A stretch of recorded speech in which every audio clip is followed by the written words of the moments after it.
saying how true.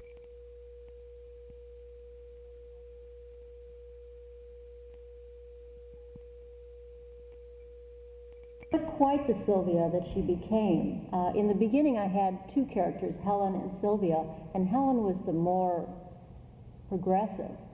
And in time she became absorbed into Sylvia's character.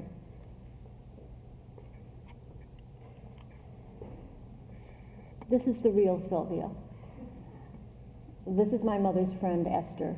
You'll notice the sultry look in her eyes and the long cigarette. And that's me in the background grinning.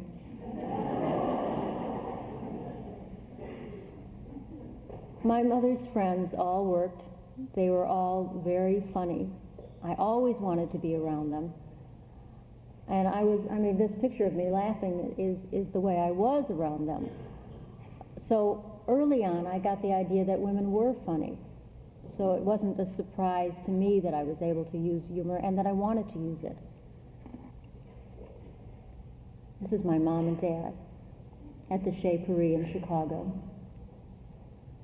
I think that the clothing of that time was something that really made an impression on me, and the music and the movies, the 30s and 40s, are something that I still use, and so Sylvia dresses partly as if she is from that time. My mother was the funny one in the family, and my father was the intellectual. One day we were all sitting around, and my father said, "I bet you don't know what a male swan is called." So everybody was very quiet, and then my mother said, "A swine."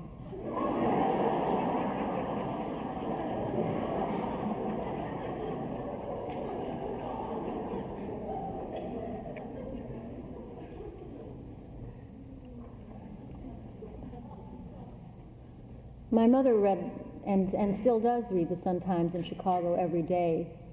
And so I worried about her. I worried in the beginning when I didn't understand how to use a rapidograph pen, and when half of my strips were completely illegible, that she would be embarrassed. I was worried all the time about the subject matter and how she would be handling it. And I wanted very much to write about mothers and daughters, but I didn't want to hurt her. But then the pressure became too great. You know, I wanted to write about some experiences, so I disguised myself as a 30-year-old black girl, black woman, and I thought perhaps she wouldn't notice. But I spoke to her about it, and I confronted her about the things that she has told me that make me terrified. And she said, "Well, my mother did the same thing." So here's an actual story. She says, this is something that she said to my nephew. "Hi, Mom. Yes, I use ice cubes. Yes, sometimes I drink iced tea while I'm lying on the couch watching TV. If those little slivers of ice get caught in my throat, I could choke. Ma, what if I drink real fast before the cubes get small?" "No, Mom, I wasn't being flippant."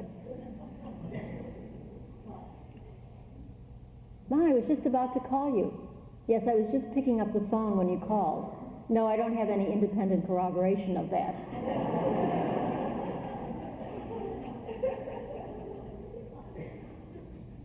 Chicago gets very cold, and one day when it was 86 below zero, my mother called and she said, "You're not going out, are you?" I said, "Well, I'm out of milk. I just will walk 2 blocks to the store." And she said, "You know, there's water in your eyeballs, and if you go outside, it'll freeze." And I was a grown-up, but I was scared. But I went.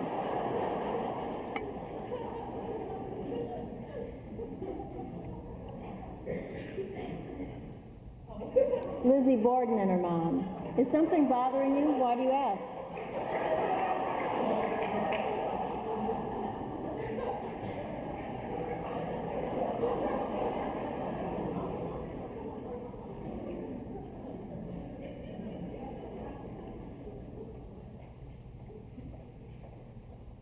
I think Sylvia is in some way the kind of mother that I wanted my mother to be. not so worried about what other people would think. And this is Sylvia's daughter, Rita, who I named after Rita Hayworth. Ma, tell me a story about Aunt Sybil. Sylvia says, Syb was a woman who could rise above any amount of household chaos. In a family of women famous for their disregard of dust, Sybil managed to garner a reputation of mythic proportions.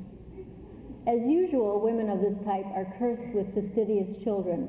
Mama, I'd like permission to dust the dining room. That's nonsense, darling. Go write some poetry. Mama, there's a dust ball as big as a man in the dining room. Just set another place at the table, darling.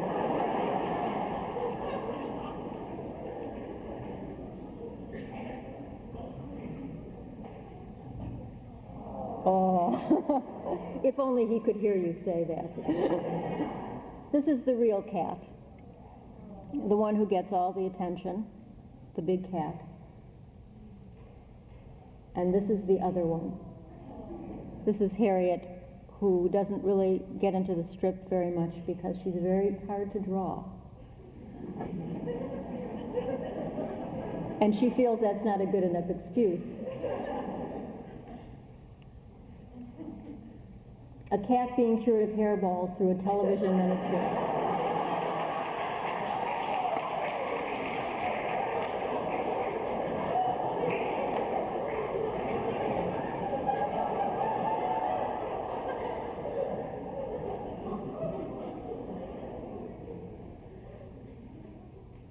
You will get locked into McDonald's, you will eat McChickens until you blow up.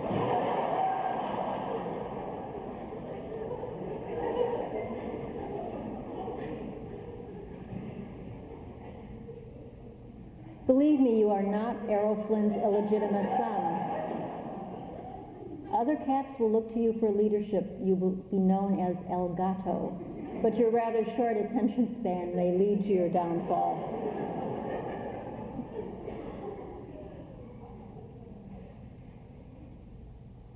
Now I want to talk about love.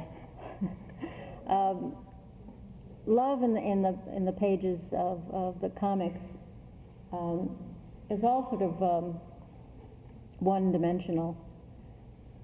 I think that love is a good representation of how love is treated. Love is treating him to a dinner out. Well, that's not exactly the only thing that love is. This is Linda Berry. You may be familiar with her work from alternative newspapers, and once a month she does a strip for Esquire.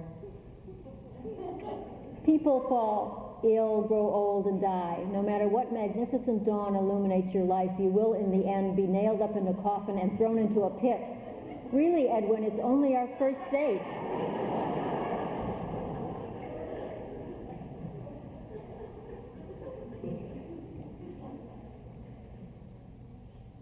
This is my special thing that drives me especially crazy, are all these books, the new books that tell you how to relate to the opposite sex.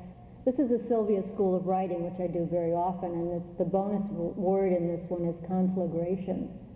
Lydia looked for more logs to put on the fire, but there weren't any. So she turned to the bookshelf and pulled down Smart Women, Foolish Choices, Men Who Hate Women and the Women Who Love Them, How to Love a Difficult Man, Women Who Love Too Much and Men Who Can't Love, and threw them on the fire. What a lovely conflagration they make, she murmured happily to herself. Yes.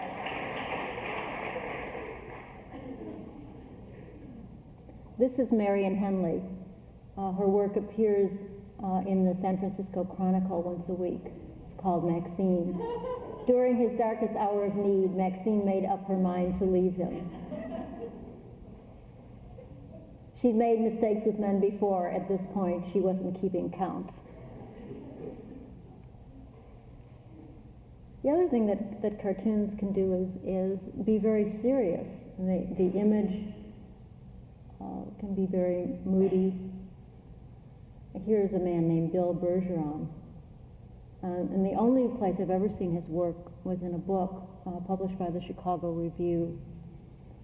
Sometimes, and it's never when I'm alone, I look at the angle of the ceiling and the wall, and I see the nothingness. what Goya called the nada beyond, and I'm very much afraid.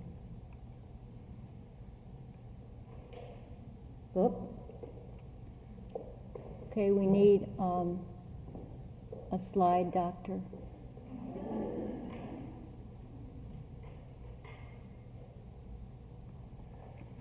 Do you need the lights?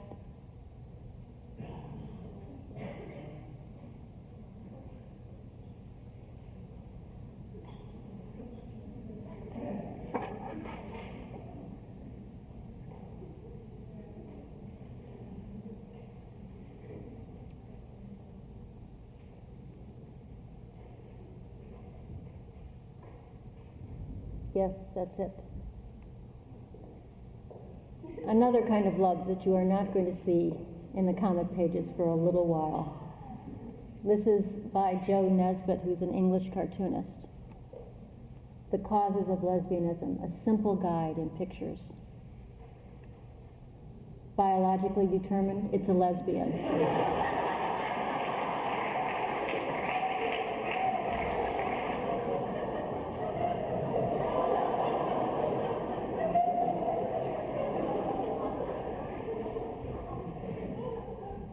Disappointed wife transfers affection to daughter, mother's fault. Beautiful drawing, isn't it? This is my favorite, the distant father.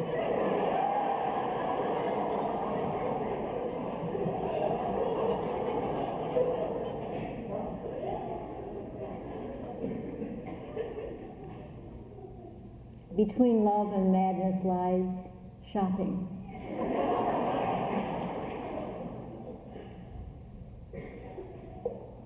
I don't know what more I can do to convince you that I really love you, Joni.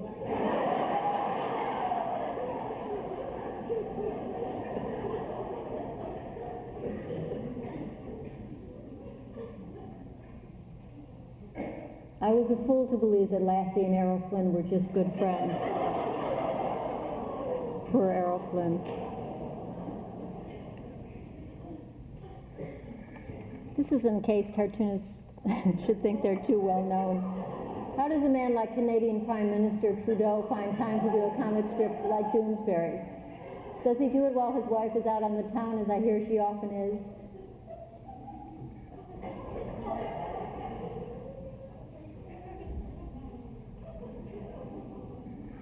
I'm in a paper in Washington, D.C. It's actually the suburbs of Washington, Montgomery County and Prince County.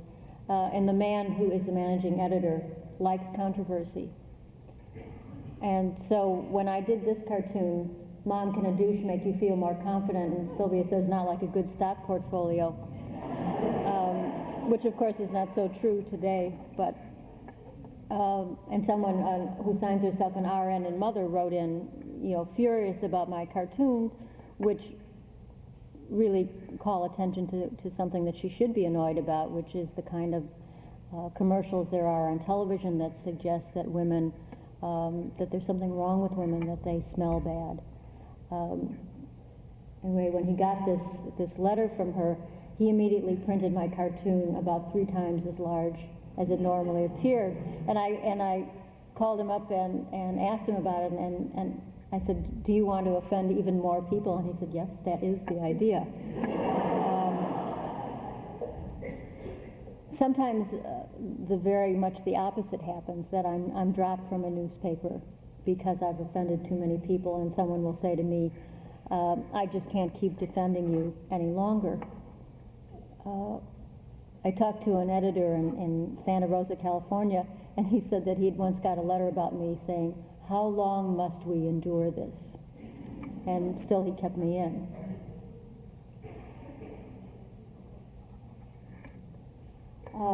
Whenever I get a letter, and luckily they are not sent to my home, they're sent to the newspaper.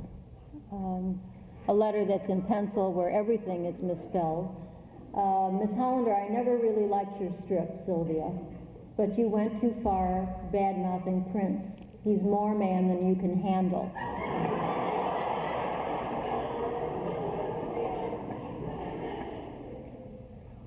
Now, I actually went to see a Prince concert last week because I am mad about Prince, so I feel this is totally unfair. But the letter was not signed, so I couldn't ever reply, and I sort of feel that it's better maybe not to reply. I'll read the cartoon, which is a terrible cartoon. Common misunderstanding in bars. You know what's wrong with this country? Sissy drinks, that's what. Guys stop ordering straight bourbon and we get Michael Jackson and Prince and video games. The Soviet invented video games. Send them over here. You know why? And the guy says, Fred, I said poor, not bore. I was misunderstood, is all I'm going to say. Here's the end of the letter. The man is a musical genius. At 13, he taught himself to play guitar. At 26, his present age, he taught himself to play 21 instruments. Top that. Don't mess with him again.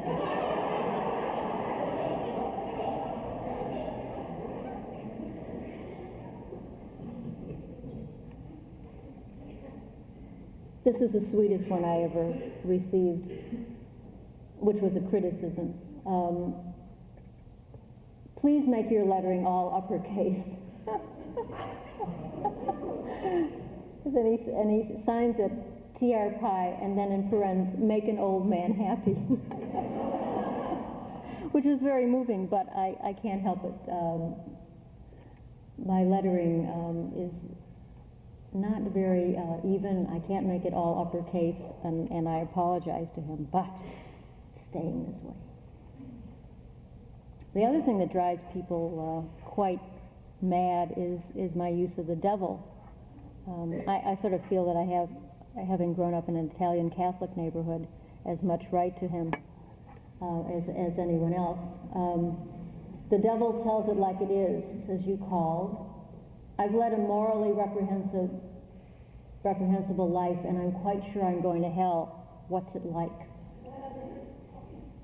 Well, it's like you go to a Van Halen concert and you're the oldest person there, and there's a mix-up in the tickets and you have to stand for the whole thing, and it's hot, and the kid next to you loses his lunch on your shoe.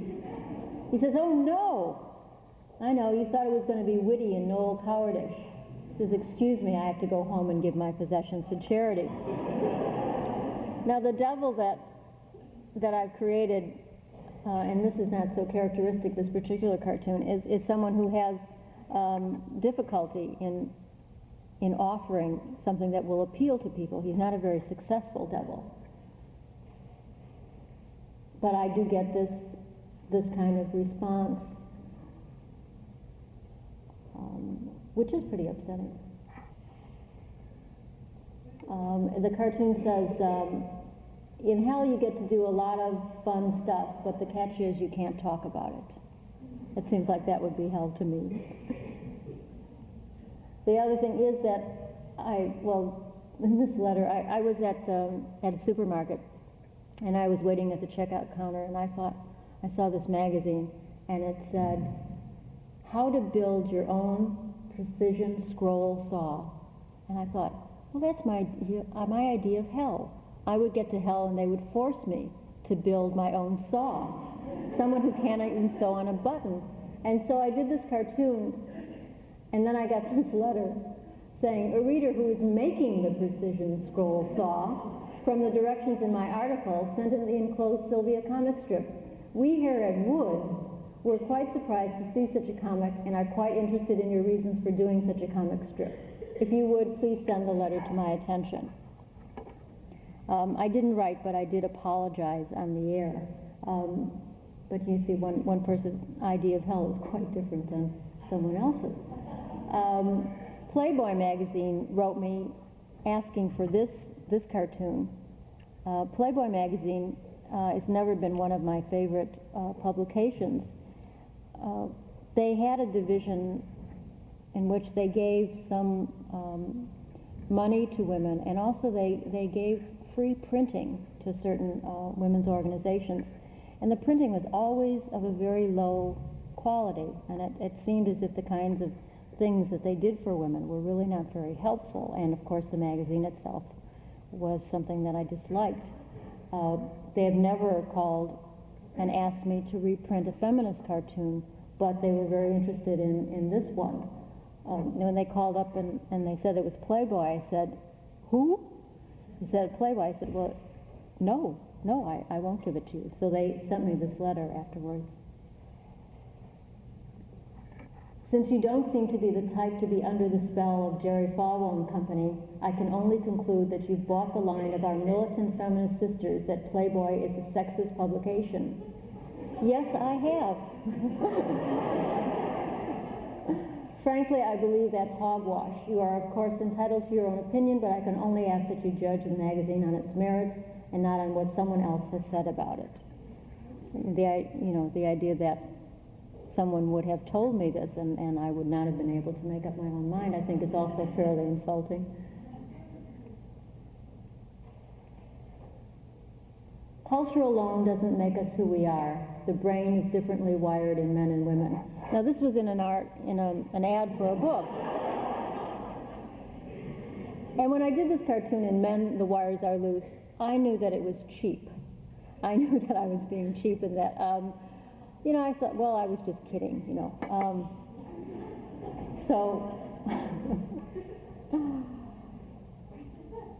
This letter was actually printed in the Sun-Times, and so I felt that since it had been printed in the paper, it meant that that was the opinion of the management, and that they were trying to tell me something.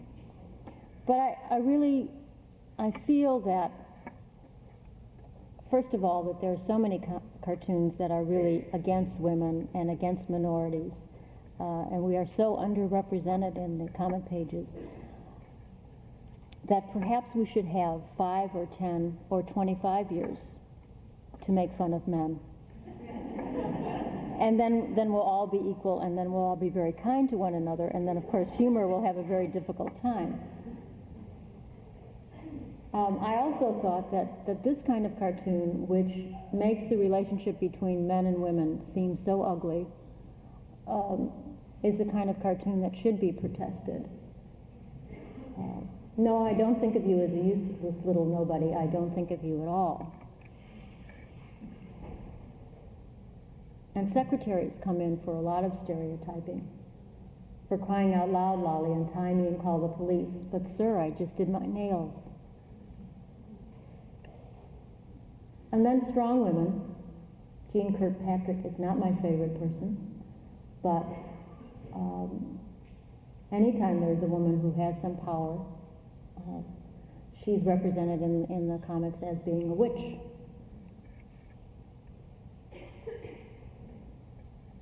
Mort Walker wrote a book about how he was not sexist, and he had to send away and pay for it. Luckily, someone else did that, and I could read it. Here's Miss Buxley, and I don't know what the older woman's name is. Wait till the general sees that dress, he'll send you right home. He says, good morning, Miss Buxley. And then he covers the older woman. So we really have ageism and sexism, and it's a pretty nasty little cartoon. People protested, people wrote letters with their race consciousness, and Mort Walker really did respond. A few years later, he did this cartoon in which Miss Buxley is sitting behind a desk, and she is actually working, and her breasts have shrunk.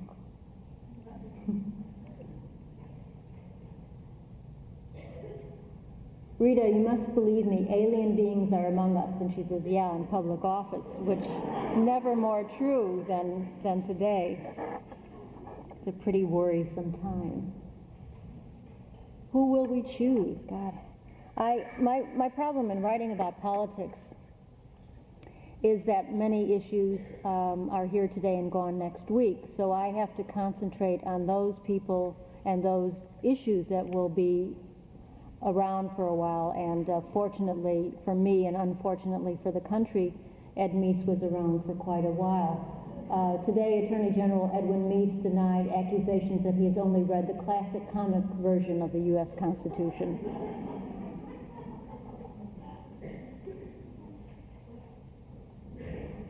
This was a cartoon that I did in the first Reagan administration.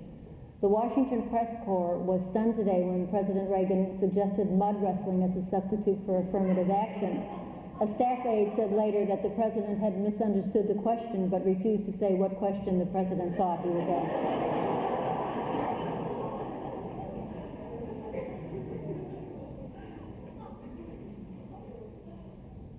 spray and wash gets out what America gets into. Send some to El Salvador. Yeah.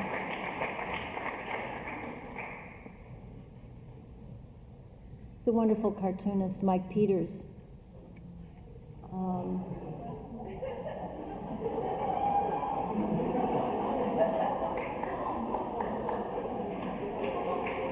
Mike Peters is the only cartoonist I've ever met who really, was like a cartoonist, who was always happy and very bubbly and very smart.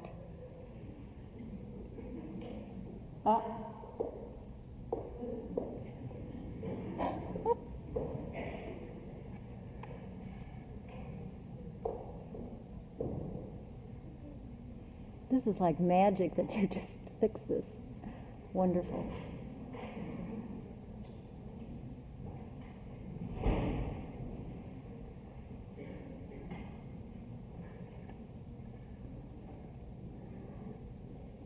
This is, I love this gesture. I want to walk around putting my hand to my forehead this way. Thanksgiving just wasn't the same without Bill and the twins. This is Beth Ann, who's Sylvia's closest friend. Thanksgiving always gets me depressed. I fight with Ralph, I fight with my mother, with his mother. Sylvia says, is it because you have an ideal vision of family interaction that's violated whenever your real family gets together? No, I think it's all the chemicals in the turkey. I think it's all the turkeys in your family.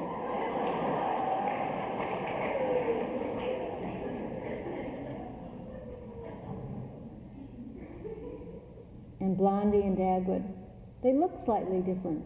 The drawing looks slightly different, but it's the same old world. Herb never shares the housework with me. Dagwood always shares the kitchen responsibilities with me. You're kidding, no. I cook and he eats. Yeah. Studies show that women with sexy names like Dawn and Cheryl are less likely to be promoted to managerial jobs than women with names like Bill or Roger.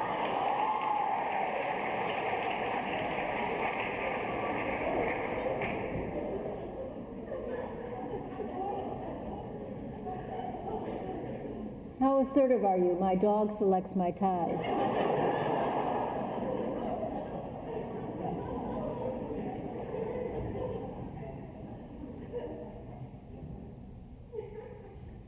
Now, I did make this up. Researchers have found that sexual fantasies produce an enzyme that loosens the jaw muscles, and people who have a lot of them may find their jaws dropping permanently.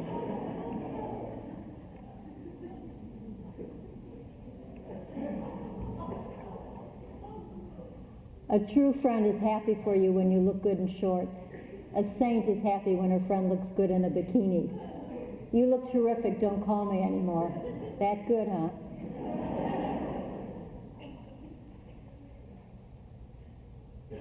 You know, you're a very attractive woman. Too true. I like an older woman. I'll pass that along.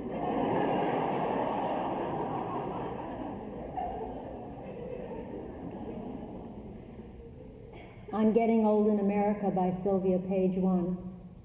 Best to do it somewhere else.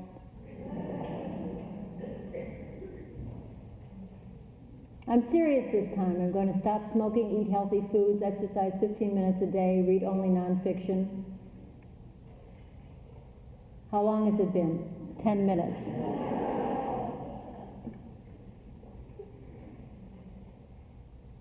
My boyfriend and I fight every time we cook a meal together.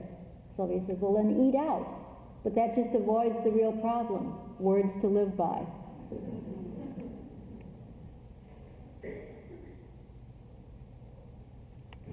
Again, the commercials that drive me absolutely mad when there's a group of women, they go to a party and they get together and talk about Light Day panty shields. Isn't it crazy? Here we are at a party talking about Light Day panty shields. Memorize their faces. If they should attempt to come to a party of mine, destroy them.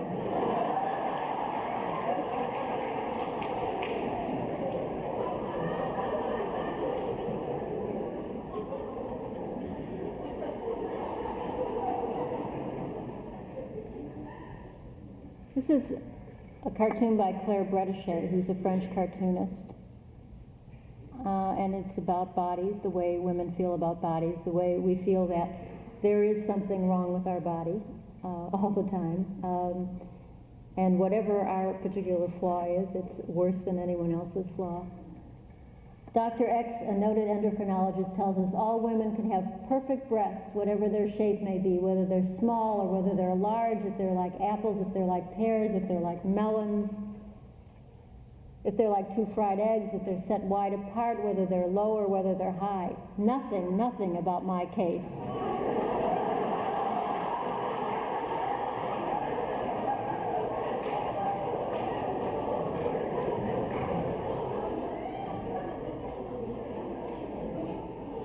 A book by Claire Bretéché has just been translated into English, and it's put out by Grove Press. I don't remember the name, but if you ask for Claire Bretéché and for the Grove Press book.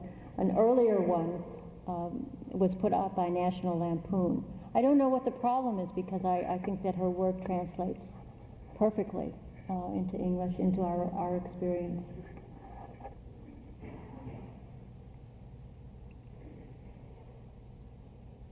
Madge's friend Wanda dreamed of starring in a MaxiPad commercial.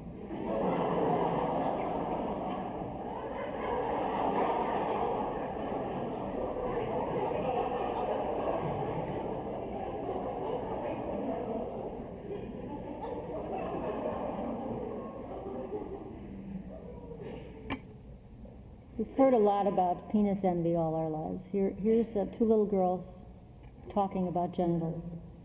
Women can't really understand men's bodies. A man's body is more mysterious than a woman's because the female's reproductive organs are inside her. Therefore, she understands and relates to them as a part of herself, whereas a man's reproductive organs are obvious appendages. A confusing situation, since there's no visible difference between his genitals and any other undesirable growth. I mean, is it really a peepee or is it a wart? Who can tell?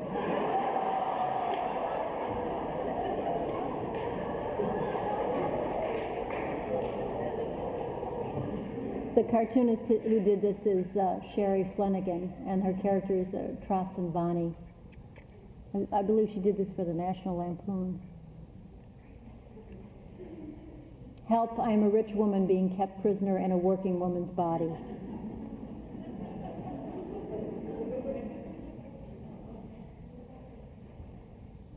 Harry, you remember those almond cookies I make, the ones that taste so good when you dip them in coffee?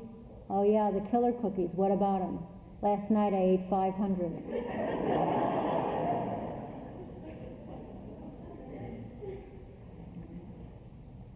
The Surgeon General's office moved to squelch rumors that one of the new warnings on cigarette packs would read, "Smoke this and die, fool."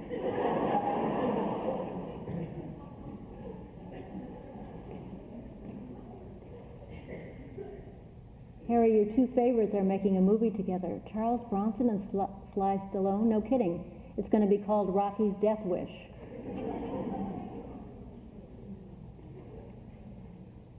Admit it, Syl, you need us. Can you imagine a world without men?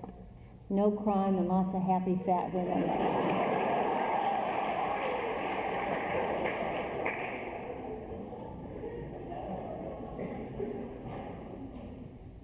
As a boy, I dreamed of being both rich and feared, and like most young men, I dreamed of having power over women. These were the dreams that compelled me to become the world's first hairdresser gynecologist.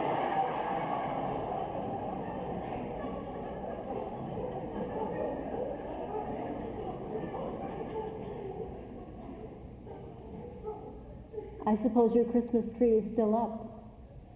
I imagine your ornaments are already packed away in their earthquake-proof containers. Syl, tell the truth, did you ever throw last year's tree away? I keep it moist.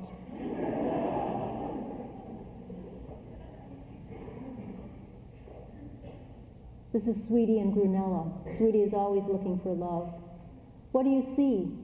Pat Robertson will not be our next president. That's very reassuring, but what about my love life? It's a trade-off.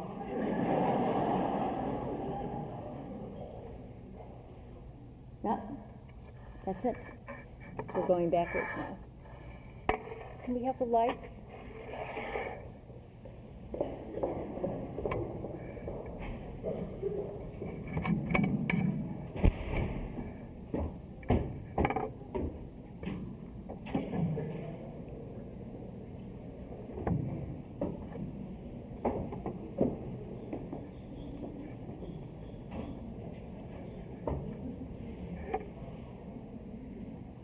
would love to answer any questions that you might have about cartooning or Sylvia or where I get my haircut or anything like that. Yes. Where do you get your ideas? Where do I get my ideas? I get them from listening to people's conversations in restaurants, on the train.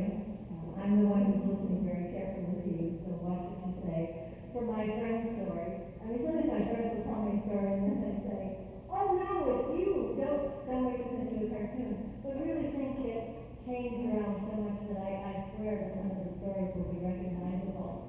Also from television, and anyone else?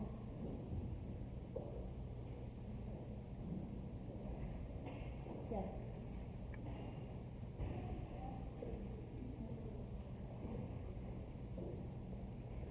Does Esther know what the cartoon is? Yes. When I did the introduction to the whole enchilada, I sent her a copy and told her that she was Sylvia. And she had a mixed reaction. She was very happy to hear that I admired her attitude and her wit. But she wanted to be reassured that she didn't look like Sylvia. And so I did that, and she's delighted. My mother is the one who wants to go along and sign books. That's Sylvia's mother. What kind of problems have you had getting your cartoons in newspapers? Well, the big problem I have is that I syndicate myself, and so I don't have a salesperson. And the syndicates, I don't know if people know what the syndicates are like that handle cartoons, but they're very much like the mafia. When you sign with them, you sign 50% of your earnings, and often they own your work so that they can make other deals without asking you. It's very hard to get out of the contract. I got out of my contract because I was not paying enough money for the calls that allowed me to break the contract. So I started doing it myself, and I wrote on the newspapers and told them that I was going to do it myself. And even though I was a cartoonist, I was very reliable and I'd been a graphic designer and knew how to put out a product as good as the syndicates, if not better. So the problem has been